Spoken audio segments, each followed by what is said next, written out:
जब संसार का प्रारंभ हुआ, तब ईश्वर ने जीवों को विभिन्न गुण और शक्तियां प्रदान की। किसी को बल दिया, किसी को धैर्य, किसी को करुणा, तो किसी को विवेक। लेकिन जब बात बुद्धि की आई, तो देवताओं में ये विचार हुआ कि इसे कैसे और किस अनुपात में बांटा जाए। ईश्वर ने कहा कि बुद्धि एक अमूल्य वरदान है और इसे समान रूप से बांटना उचित नहीं होगा। यदि हर किसी के पास समान बुद्धि होगी, तो न कोई गुरु होगा, न कोई शिष्य, न कोई राजा होगा, न कोई प्रजा, न कोई मार्गदर्शक होगा, न कोई अनुयायी। इसलिए इसे संसार के नियमों के अनुसार बांटना होगा। ईश्वर ने सभी जीवों को बुलाया और कहा कि जो भी अपनी बुद्धि का सही उपयोग करने की प्रतिज्ञा करेगा, उसे अधिक बुद्धि मिलेगी। सबसे पहले मनुष्य आया। उसने कहा, प्रभु, मुझे बुद्धि दें ताकि मैं इस संसार को समझ सकूं और इसे अपने लिए अनुकूल बना सकूं। ईश्वर मुस्कुराए और बोले, यदि मैं तुम्हें अधिक बुद्धि दूं, तो क्या तुम दूसरों के साथ न्याय करोगे? मनुष्य ने सिर झुका लिया और कहा, प्रभु, मैं अपनी बुद्धि से अपना ही हित पहले देखूंगा, फिर दूसरों का। ईश्वर समझ गए कि मनुष्य को संपूर्ण बुद्धि देना उचित नहीं होगा, इसलिए उन्होंने उसे सीमित लेकिन प्रयोगशील बुद्धि दी, जिससे वह अपने विकास के लिए श्रम कर सके और ज्ञान अर्जित कर सके।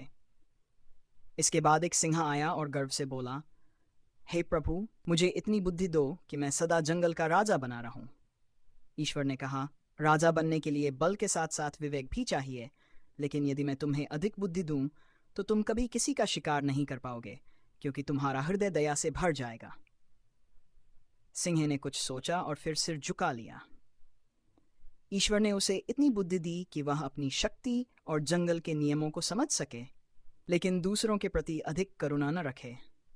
फिर एक लोमड़ी आई और बोली, प्रभु, मैं बल में सिंह से कमजोर हूं, लेकिन यदि मुझे बुद्धि अधिक मिले तो मैं अपने चातुर्य से हर कठिनाई से बच सकूंगी।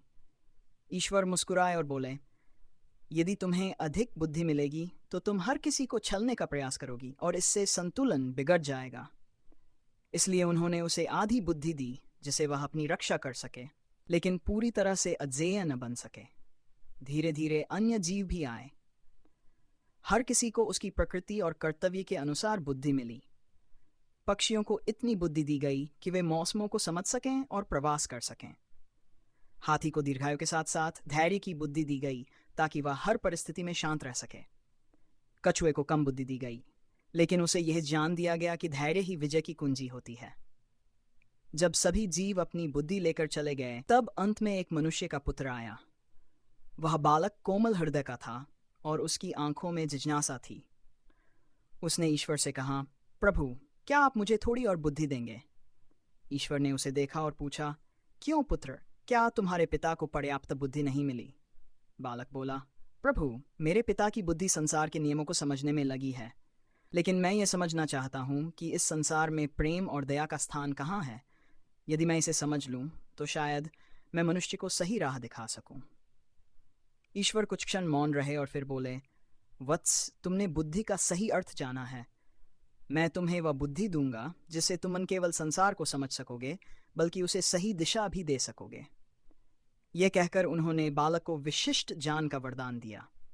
यही बालक आगे चलकर एक महान संत बना, जिसने लोगों को सत्य, अहिंसा और प्रेम का संदेश दिया।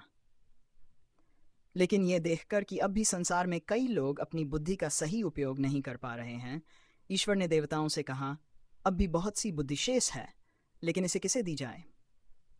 देवता चुप रहे, क्योंकि उन्होंने देखा कि जो भी बुद्धि पा चुका था, वह या तो स्वार्थ में लिप्त हो चुका था या फिर उसे अपने ही लाभ की चिंता थी।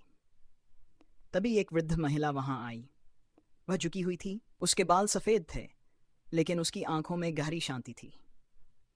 उसने कहा, हे प्रभु, यदि यह बुद्धि शेष है तो इसे उन लोगों को दीजिए जो इसे कभी मांगने नहीं आते। उन किसानों को दीजिए जो दिन रात भूमि जोतते हैं, लेकिन ये नहीं समझ पाते कि उन्हें सही मूल्य क्यों नहीं मिलता। उन स्त्रियों को दीजिए जो अपने परिवार के लिए समर्पित रहती हैं, हाँ, लेकिन उनकी मेहनत को कभी सराहा नहीं जाता। उन मजदूरों को दीजिए जो अपनी मेहनत से संसार को चलाते हैं, लेकिन कभी भी अपने अधिकारों के बारे में नहीं जानते। ईश्वर मुस्कुराए और बोले, तुमने सही कहा माता। ये बुद्धि उन्हीं को दी जानी चाहिए जो इसे मांगने नहीं आते, लेकिन जिनके पास होने से संसार का कल्याण होगा। और तब से ही संसार में ऐसे ज्ञानी लोग जन्म लेने लगे जो भले ही स्वयं के लिए न सोचें, लेकिन दूसरों के लिए अपने ज्ञान का उपयोग करें। लेकिन ये देखकर कि अभी भी बहुत से लोग अपनी बुद्धि का सही उपयोग नहीं कर पा रहे हैं, ईश्वर ने देवताओं से कहा। देवताओं ने ईश्वर की बात सुनी और चिंतित हो उठे।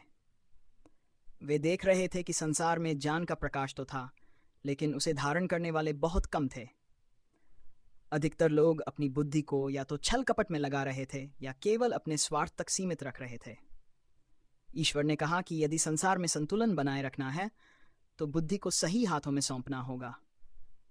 तभी एक नन्हा पक्षी उड़ता हुआ वहां आया और ईश्वर के चरणों में गिर पड़ा। वह थका हुआ था, उसके पंख कांप रहे थे और उसकी आंखों में एक अजीब सी चमक थी। ईश्वर ने उसे उठाया और स्नेह से पूछा, वत्स, तुम कौन हो और यहाँ क्यों आए हो? पक्षी ने कांपती आवाज में कहा, प्रभु, मैं उस वन में रहता हूँ जहाँ प्रतिदिन बड़े पक्षी छोटे पक्षियों को डराते हैं, ताकतवर जीव कमजोरों पर अत्याचार करते हैं और हर कोई केवल अपने लाभ के लिए सोचता है। मैं बहुत छोटा हूँ, मेरी ताकत भी कम है, लेकिन अगर मेरे पास थोड़ी बुद्धि होती तो शायद मैं अपने जैसे छोटे जीवों की रक्षा कर सकता। देवताओं ने एक दूसरे की ओर देखा। ये पहली बार था जब किसी ने अपनी बुद्धि का उपयोग केवल अपने लाभ के लिए नहीं बल्कि दूसरों की रक्षा के लिए मांगा था। ईश्वर मुस्कुराए और बोले, वत्स, तुम्हारी भावना पवित्र है। यदि संसार में अधिकतर लोग तुम्हारी तरह सोचने लगे तो यह स्वर्ग बन सकता है। मैं तुम्हें विशेष बुद्धि का वरदान देता हूँ। तुम चतुराई से अपना और अपने जैसे असहाय जीवों का मार्गदर्शन करोगे। पक्षी ने सिर झुका लिया और एक तेज रोशनी के साथ उसमें एक नई ऊर्जा आ गई। अब उसकी आंखों में आत्मविश्वास था और वह समझ गया था कि उसे क्या करना है। उसने प्रणाम किया और अपने वन की ओर उड़ गया। लेकिन ये देखकर कि अब भी संसार में बहुत से लोग ऐसे थे जो अपनी बुद्धि का दुरुपयोग कर रहे थे, ईश्वर ने देवताओं से कहा, अब हमें यह देखना होगा कि जो लोग बुद्धि पा चुके हैं वे इसका सही उपयोग कर भी रहे हैं या नहीं। यदि नहीं तो हमें कोई और मार्ग निकालना होगा। उसी समय एक धूर्त व्यापारी वहां आया। वह रेशमी वस्त्र पहने था, उसके हाथों में सोने की अंगूठियां थीं और उसके चेहरे पर एक चालाक हंसी थी। उसने झुककर प्रणाम किया और कहा, हे प्रभु, मैंने बहुत व्यापार किया, बहुत धन कमाया और अपनी बुद्धि से बड़े बड़े सौदे किए, लेकिन अब मैं चाहता हूं कि आप मुझे और अधिक बुद्धि दें ताकि मैं इस संसार में सबसे महान बन जाऊं। ईश्वर ने उसकी आंखों में देखा और गहरी सांस लेते हुए बोले, वत्स, तुम्हारे पास पहले से ही पर्याप्त बुद्धि है, लेकिन तुमने उसका उपयोग केवल धन कमाने में किया। यदि मैं तुम्हें और अधिक बुद्धि दूं तो क्या तुम इसे दूसरों के लाभ के लिए प्रयोग करोगे? व्यापारी ने हंसते हुए कहा, प्रभु, इस संसार में केवल वही टिक सकता है जो सबसे चतुर हो। यदि मैं और बुद्धिमान हो जाऊं तो कोई मुझसे आगे नहीं निकल पाएगा और मैं सबसे श्रेष्ठ बन जाऊंगा। ईश्वर गंभीर हो गए। उन्होंने देवताओं की ओर देखा और बोले, देखो, यही अंतर है एक सच्चे ज्ञानी और एक स्वार्थी व्यक्ति में। यह मनुष्य केवल अपनी शक्ति और प्रभाव बढ़ाने के लिए बुद्धि चाहता है, न कि संसार के कल्याण के लिए। फिर ईश्वर ने व्यापारी से कहा, वत्स, बुद्धि एक ऐसी चीज जो सही व्यक्ति के हाथों में जाए तभी वह अमृत बनती है, लेकिन यदि इसे गलत व्यक्ति को दे दिया जाए तो यह विष भी बन सकती है। मैं तुम्हें अधिक बुद्धि नहीं दूंगा क्योंकि तुम इसे केवल अपने स्वार्थ के लिए प्रयोग करोगे, बल्कि मैं तुम्हारे भीतर एक ऐसी अनुभूति उत्पन्न करूंगा जिससे तुम समझ सको कि केवल धन ही सब कुछ नहीं होता। ये कहते ही ईश्वर ने व्यापारी के सिर पर हाथ रखा और एक अजीब प्रकाश उसमें समा गया। व्यापारी चौंक उठा। उसके मन में एक अजीब सी हलचल होने लगी। उसे पहली बार महसूस हुआ कि उसने अपने जीवन में केवल धन कमाने पर ध्यान दिया, लेकिन उसने कभी यह नहीं ही सोचा कि उसके ज्ञान से दूसरों का भी भला हो सकता था। वह भारी मन से वहां से लौट गया, लेकिन उसके भीतर एक बदलाव आ चुका था। अब उसने निश्चय किया कि वह केवल अपने लिए नहीं बल्कि समाज के लिए भी कुछ करेगा। उसने अपनी चतुराई का उपयोग गरीबों की सहायता करने और जरूरतमंदों के लिए व्यापार के नए अवसर बनाने में लगाया। धीरे धीरे लोग उसे एक लालची व्यापारी के रूप में नहीं बल्कि एक दयालु मार्गदर्शक के रूप में देखने लगे। लेकिन यह देखकर कि अब भी संसार में कुछ लोग अपनी बुद्धि का दुरुपयोग कर रहे थे, ईश्वर ने देवताओं से कहा। ईश्वर ने देवताओं की ओर देखा और बोले, अब संसार को उसके कर्मों के अनुसार ही बुद्धि का फल मिलेगा।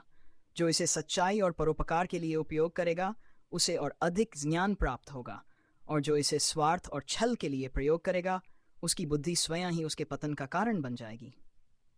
धीरे धीरे समय बीतता गया, संसार बदलता गया। कुछ लोग बुद्धि का सही उपयोग कर समाज को आगे बढ़ाने लगे, तो कुछ अपनी धूर्तता में उलझकर स्वयं ही नष्ट हो गए। वन में रहने वाला छोटा पक्षी अपने चातुर्य से पूरे जंगल का मार्गदर्शन करने लगा, और वह व्यापारी जिसने पहले केवल धन कमाने की सोची थी अब जरूरतमंदों की सहायता में अपनी संपत्ति लगा रहा था। मनुष्य की संतानों में भी भिन्नता आई। कुछ ने अपनी बुद्धि को विज्ञान, कला और ज्ञान के विस्तार में लगाया, तो कुछ ने इसे केवल अपनी विजय और दूसरों की हार में प्रयोग किया। लेकिन संसार का नियम अटल था, जिसे जैसा बोया उसने वैसा ही पाया। ईश्वर ने संतोष की सांस ली और देवताओं से कहा, अब यह संसार स्वयं ही तय करेगा कि वह अपनी बुद्धि का कैसा उपयोग करता है। हमने इसे समझाने की पूरी चेष्टा की, अब यह इन पर निर्भर करता है कि वे इसे अमृत बनाते हैं या विष। और इस प्रकार बुद्धि का बंटवारा अपने अंतिम चरण पर पहुंचा। अब संसार में बुद्धि तो थी, लेकिन उसका सही उपयोग करना हर जीव का अपना निर्णय था। अगर आपको ये कहानी अच्छी लगी हो तो इसे लाइक करें और चैनल को सब्सक्राइब ज़रूर करें, ताकि ऐसी और भी ज्ञानवर्धक कहानियाँ आप तक पहुंचती रहें।